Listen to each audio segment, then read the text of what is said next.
Going into every season, there is always that one player on their respective team that has the most riding on them for this upcoming season. Call it a make or break year, a player trying to reestablish themselves after having a subpar season, or they simply have a lot riding on them because the success of their team is highly dependent on their performance, or it's a player playing in a contract year and looking to secure that bag. But whatever it may be, the season just means a little bit more to them in terms of its level of importance than some of their peers. And so in today's video, we're going to be going through each team and discussing, well, two things: what player on the roster has the most pressure on them this season, or they're just the most intriguing player to be looking out for on that team. As always, if you're new to the channel and you like this type of content, it would mean a great deal to me if you subscribe to help the channel grow, and in return, I'll be providing more NBA content like this. Now, I'm going to be going through some of these rather quickly because it's 30 NBA teams and I don't want this video dragging on for over an hour.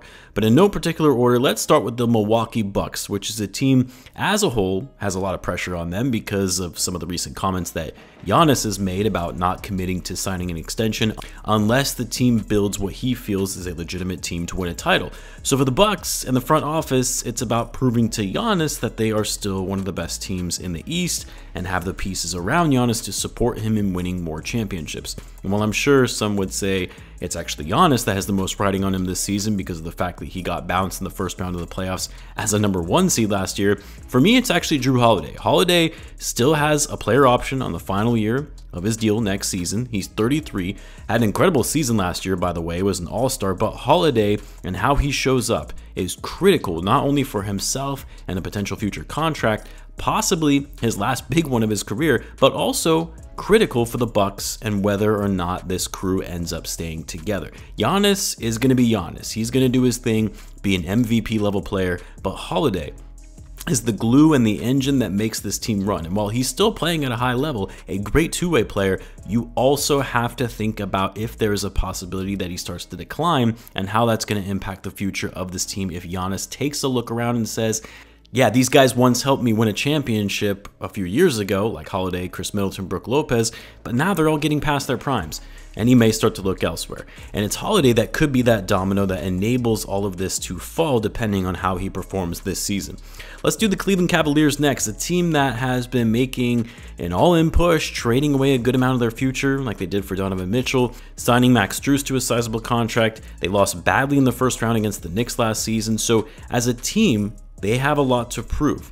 But as far as who in particular on the roster has the most riding on them this season, might actually come as a surprise, but I'm going to go with Jarrett Allen. Allen still has 3 years left on his deal, so it's not like he's fighting for a contract like some of the other players. But Allen, who was an all-star just a year ago, had somewhat of an underwhelming season last year, at least relative to what we expect of him. You kind of thought he was going to be this third star player alongside Mitchell and Garland, and also with a budding Evan Mobley. And for Allen, he came out a bit flat last season, got outworked in the playoffs by Mitchell Robinson, which also applies to Evan Mobley too. And while I do think this season is also going to be important for Evan Mobley, who is going to be extension eligible next offseason, for Jarrett Allen, his play is going to be crucial to the overall success of the team, as well as proving that he can get back on track to being an all-star level player that is great on both ends of the floor. Next, let's do the Indiana Pacers, and I really think it's between two players here, but one just isn't going to be as prominent of a player or just not have as much of a role on the team. That's Obi Toppin, who's going to be trying to prove himself in a new environment, a new role, playing for a contract off his rookie deal. But for me, the guy that has the most to show this season is Buddy Hield. Buddy Hield, who was for a period of time looking like this up-and-coming player back in Sacramento. The Kings gave him this fat contract, and then after De'Aaron Fox started breaking out, Hield kind of fell off and his popularity fell by the wayside. Hield has his flaws, a lot of flaws to his game, but he's still one of the best three-point shooters in the game of basketball and can score in a hurry. And the reason I'm going to go with Hield here is because, one, he's on an expiring deal. He's looking for a big contract extension. He's now entered his 30s, so he knows the importance of trying to win now as he nears the end of his career. And for the Pacers, this is a team that has this budding superstar in Tyrese Halliburton. They also hit on their recent draft pick with Benedict Mathurin. They signed Bruce Brown to a large contract. They have Miles Turner. Like, if things go well for this team, they could make some noise in getting to the playoffs, and Hield shooting is going to be a crucial factor in their success, which in turn will enable him to also secure a big contract. Boy, do I need to go through these a little more quickly. Next, let's do the Detroit Pistons. For this one, I think it's a little more straightforward. Cade Cunningham, coming off a major injury where he missed most of last season. Obviously for Cade, coming into the league, being seen as this generational talent, this is kind of that year. his third season where not only does he have a lot to show and prove that he is going to be a star in this league, but also just showing that he can stay healthy and is still the great player that we thought he was going to be despite coming off a major injury. Next, let's do my Chicago Bulls. If you guys have been following my Bulls channel, Bulls Central, you know I already did a whole video on this one, so I'll make it quick here. But for the Bulls, it's Patrick Williams, former number 4 overall pick in 2020, has shown flashes of being a great player, but has been rather timid at times, hasn't really been given the opportunity to thrive and develop on the current roster though, so that's more on the coaching staff. And so for Patrick, going into a contract year, if the Bulls don't extend him this summer, him taking that leap, being critical for the Bulls and their success is paramount as it relates to his future and the future for the Chicago Bulls. Let's go to the Southeast Division and look at the Orlando Magic. For the Magic, a player that probably has the most riding on him this season is Jalen Suggs. Suggs, former number 5 pick, thus far hasn't shown up as a player that they had hoped for. Franz Wagner, who they drafted after Suggs, has looked considerably better. Suggs, a streaky shooter, not very efficient on offense. He's going to be extension eligible next summer. The Magic are ultimately going to have to make some tough decisions as it relates to who they keep on the team, who they can afford, when you have to think that both Wagner and Banchero are eventually going to be needing big contracts. So for Jalen Suggs, this is his season to shine, show why he was a top 5 pick, and be an important piece for the Magic in trying to get them back to the playoffs. How about for the Miami Heat? And for the Heat, and this is if they don't trade him any day now to land Damian Lillard, but that's Tyler Herro, not because he's up for a contract as he has a lot of years left on his deal, but this is a season for Herro to shut down all these trade rumors as well as all the chatter that, hey, maybe the Heat were better without Tyler Herro when they went on that insane playoff run without him. Next, let's do the Charlotte Hornets. I mean, normally I would say Miles Bridges if he in fact plays, but that still remains to be seen. Instead, I'm actually going to go with Brandon Miller, mainly because he's going to have a lot of eyeballs on him and scrutiny for the Hornets taking Miller over Scoot Henderson, and it's going to be on him to show that the Hornets made the right decision with that selection and being NBA ready and trying to get the Hornets to be competitive with hopefully a healthy LaMelo Ball. For the Atlanta Hawks, this one is tough because the Hawks really, you could have a lot of players that this is an important season for. DeJounte Murray and Onyeka Okongwu, Saddiq Bey, those are both players who are playing for contracts, but I'm actually going to go with Trae Young. Trae knows he's the leader of this team, and he hasn't always been good in showing up as a leader. Up and down a lot, the team has fallen below expectations ever since going to the conference finals just 2 years ago, and there's been talk about Trae potentially demanding a trade if the team doesn't get their act together. But for Trae Young, I mean, going into his 6th season, he needs to prove that he's more than just a high-volume scorer and facilitator, but rather a leader on the court for his team. Now let's do the Washington Wizards. This one's pretty easy for me. It's Jordan Poole, who looks to try to reinvent himself on a new team where he's going to be the primary scorer, the go-to guy, and show to everyone the Warriors made a mistake in choosing Draymond Green over him. How about we go Southwest and do the Dallas Mavericks? Kind of another easy one for me, even though I'm sure some will disagree with it, but it's Kyrie Irving. Yeah, he just got his contract, so he's not going to be fighting for a deal, but for Kyrie, it's about showing that he can help this team win, showing that he's still one of the better players in the league, and put away this perception that he's not a team player, a locker room problem, and an off-court headache. Not only that, but Kyrie's play is going to be critical to the Mavs getting back into contention and also keeping Luka Doncic happy and not demanding a trade for himself in the near future. How about the San Antonio Spurs? Well, I know it's such a cliche answer, and yes, there are other guys on the roster for which this season is going to be so important for. You can't underestimate what this season is going to mean for Victor Wembanyama. With all eyes on him, the most hyped prospect of the generation, the media is going to eat him alive if he doesn't start producing right away. And while yes, it's not like this is a make or break year for him, given he's only a rookie, it's still pivotal as it relates to the future of the Spurs and where they take this team going forward. How about the Memphis Grizzlies? Another obvious one, got to be Ja Morant. I mean, if the whole gun thing didn't happen, obviously would not be Ja, but for Morant, missing the first 25 games due to suspension, reputation-wise, he's got a lot to repair. We all know he's an elite talent, but so far he's struggled in winning when it matters the most in the playoffs. And for Ja Morant, he has so much riding on him this season in terms of just the future of his career. And this really being off the court that I'm talking about, because if he has another incident in which he flashes more guns on social media or more off-court run-ins with the law, he's done. The league isn't going to stand for it anymore. So really, when I say this season is so important for Ja, it's more so getting his act together off the court and not jeopardizing his future with some of his poor decisions. Let's do the Houston Rockets. I mean, I guess it's Dillon Brooks, right? Like, yes, it's a big year for Fred VanVleet as well. He's going to be playing on a new, young, rebuilding team, playing on a max contract, but this is another reputational thing in which a player like Brooks needs to show that he can back up all the trash talk and not be a liability on offense and shooting his team out of games. Also playing on a big contract now and has a lot to show that he's worth that deal.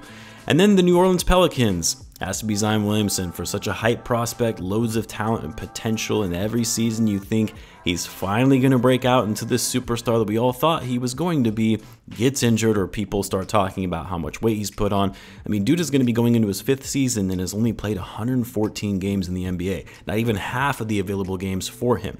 He has so much to prove going into the season at age 23 to show he's not just another Greg Oden type injury-prone player who can stay on the court, and that injury bug is behind him and he's ready to compete and lead the Pelicans to contention. Let's head over to the Atlantic Division. How about the New York Knicks? Again, some of these, because in my view, they're kind of obvious, so I'm going to make it quick. Julius Randle, I mean, very important year for him, kind of falling out of grace with the fans. As good as he has been, he's been somewhat of a liability in late game situations, especially on defense. His demeanor, attitude, and effort is so up and down. He's also going to be extension eligible after this season, so important for him to have a big year for that reason as well, aside from just repairing his poor showing in the playoffs last year. Let's do the Philadelphia 76ers. I mean, if he stays with the team, which it sounds like could be a possibility as the Sixers are unwilling to trade him, and if that's the case, you'd have to think James Harden, but I'm actually going to go with Tyrese Maxey because look, while the Sixers are in a bit of turmoil right now with everything going on around Harden, rumors around Embiid as well, eventually demanding a trade if Harden leaves, for Maxey, this upcoming season is pivotal for him as it relates to securing a big contract when he becomes a restricted free agent. He's a huge piece in terms of their overall success for the team, and he's kind of the future of this organization if Embiid does in fact later on down the line decide to leave. So stepping it up, having a monster year, locking in a big long-term contract, that's what's on the line for Maxey this upcoming season, and focusing on that while all the noise is happening around him. The Boston Celtics, I mean, this is a tough one, but I'm going to go with Kristaps Porzingis really because the Celtics made a big investment in trading for him, getting rid of the heart and soul of their team in Marcus Smart, and also health. People are always doubting if he can be available consistently, and the Celtics are going to need him to be healthy in order for them to really make a push for a title run.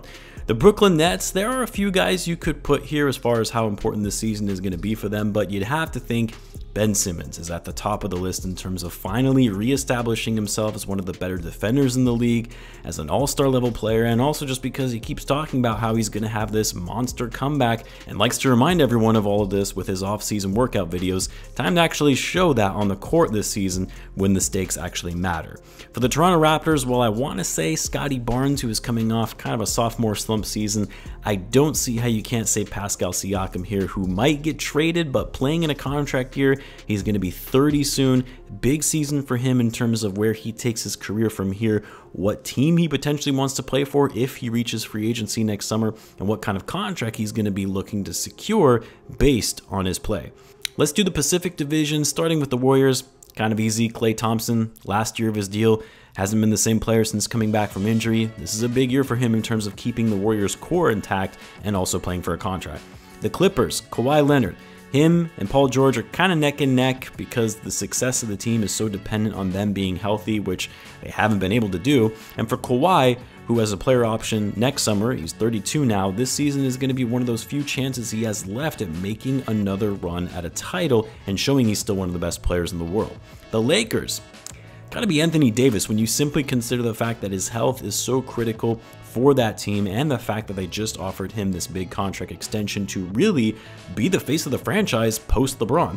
Lakers are trying to win LeBron one last championship, and this is really the last season to do so. A lot is riding on Anthony Davis to step up, be available, and have an all-NBA caliber season to be able to get them there.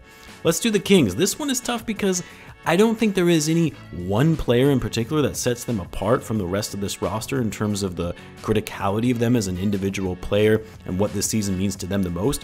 Kind of an odd one here, but I'm going to go with Malik Monk, mainly because he's playing for a contract. He's going to get paid because he shoots the ball from deep on a high volume at a high clip, and he's entering his prime. So for Monk, You can't have this be a season where you underperform, not only for himself, but also for the Kings as a whole after having that great season last year. Now for the Suns, well, I think most people will assume it's one of the big three, the new big three. I actually think this season is the most important for DeAndre Ayton. This is kind of a make or break year for him as far as establishing who he is as a player and turning around this negative perception of him that he doesn't really care about basketball. He's hot and cold when it comes to his effort. He's always in trade rumors. Whether he gets moved or not, this is a big season for him as a player to be seen as this critical piece that helped the Suns win their first title. Now, let's skip to the defending champion Denver Nuggets. I don't know who you can say or any one player that has the most writing on them for this upcoming season, given the fact they just won a championship. If I had to choose one, probably Aaron Gordon, just because he's going to be extension eligible next summer, and this is his season to lock up a longer-term deal heading into his late 20s. Minnesota Timberwolves, though. Oof, I feel like this season is important for a lot of guys on this team, really because the front office has positioned them in going all in to win now. And while the easy answer would be either Rudy Gobert or Karl Anthony Towns, I'm actually going to go with Jaden McDaniels just because, one, his development, improvement, and taking a big leap in year 4 is going to be key for the Wolves and their overall success, and two, contract year, where he's potentially going to be a restricted free agent if the Wolves don't come to terms on an extension with him before the start of the season. Then finally, big season for him after he kind of had that embarrassing incident where he broke his hand punching the wall in the final game of the regular season. Got to make up for that mishap that cost the Wolves that first playing game against the Lakers. How about the Oklahoma City Thunder? Another tough one, but I'm going to go with Chet Holmgren. A lot of expectations, a lot of hype with him coming into the league, but also a lot of skepticism on whether he's going to hold up in the NBA with his frame. Missed his whole rookie season, so this is a big year for him to prove to everyone he was the real deal and worth the hype and the number 2 pick. For the Blazers, I would say this is a big year for Shaedon Sharpe. And with Lillard likely getting moved, he's going to have more opportunity, more touches. He's coming off that great end of the season last year, and this is a year where you'd like to see him kind of break out and start showcasing what he's capable of doing on a young, rebuilding team. And then finally, the Utah Jazz. Kind of odd, but I'm going to go with John Collins.